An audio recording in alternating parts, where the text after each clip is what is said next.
storia, qualcuno l'ascolta, qualcuno fa la pizza e qualcuno invece la mangia, ecco sì, perché poi vorremmo sentire anche i commenti, no, sulla molto semplice, dicevano, ma poi arricchito da un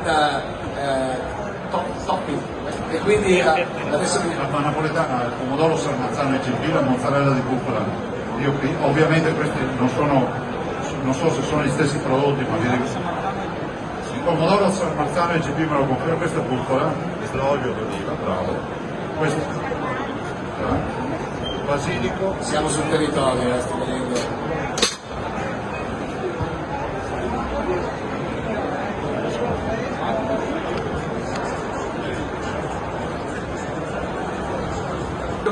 Disposti e lascio lo spazio alla presa non della pastiglia ma della pizza. Vedete come arriva sulla fontanella, esatto. Attenzione lati, un po' ci mettiamo un po', lasciamo spazio.